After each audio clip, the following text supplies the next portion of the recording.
What's up, Internet? Kevin here with TLD, bringing you my full review of The Legend of Zelda Skyward Sword for the Nintendo Wii.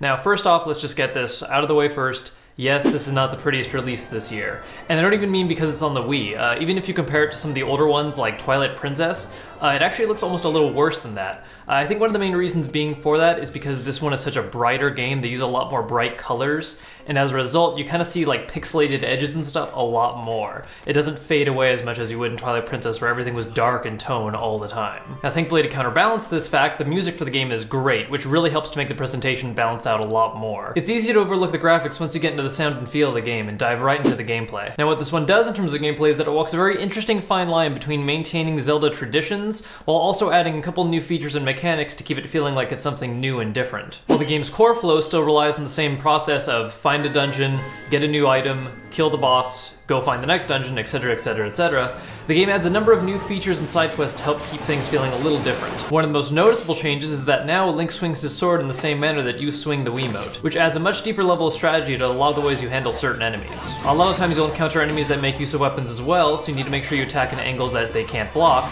or even hit enemies in a certain manner to expose a weak point. When this works, it's amazing, and it's great to get lost in the actual feel of the combat in the game. However, there are times where if you're not careful, the Wiimote will stop tracking properly and you'll start to swing in ways you're not planning on it, which can be really troublesome during certain fights. This also occurs pretty often when using some of the other items in the game, such as playing the harp for certain segments, which can just get really annoying if the Wiimote gets off track. Outside of these changes to motion controls with the sword, most of Link's other equipment works very similar to how it did back in Twilight Princess, including the bow and claw shots, with a number of new interesting pieces of gear, such as the mechanical beetle, the whip, and even digging claws for going underground. As far as new mechanics go, the game now actually uses an inventory system. Link is always going to have room to carry all of his important gear, but now you actually have a few inventory spaces to hold all of your additional equipment. For instance, bottles to hold different potions, special medallions that can increase drop rates, ammo bags that can increase your carrying capacity for different things like arrows or bombs, and even your shield takes up an inventory slot. This forces players to pick and choose what actual additional items they want to bring on adventures, and focuses you on certain styles.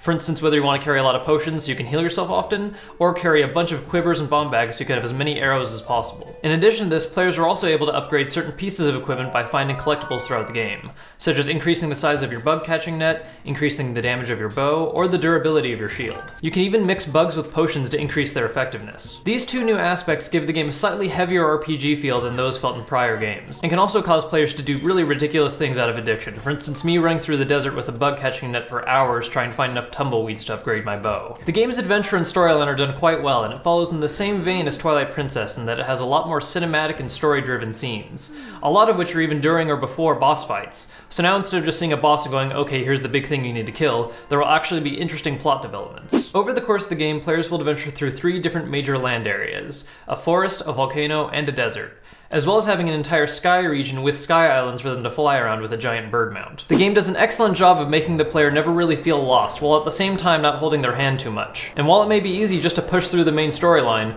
players will have a hard time not getting sidetracked with all the different side quests, or just searching for collectibles to upgrade your equipment. Now, of course, like with any Zelda title, the main focus for the challenge are the game's dungeons, which this time around feel a little shorter than we're used to, but still have their own little interesting quirks and ideas for keeping them entertaining. None of them are terribly difficult, and while some of them may feature a few segments that can cause players to stall, none of it gets nearly as frustrating as some of the past Zelda dungeons, like the infamous Water Temple from Ocarina of Time. Most of the boss fights follow a similar theme, and that while they are interesting and fun to play through, they're also very easy to figure out.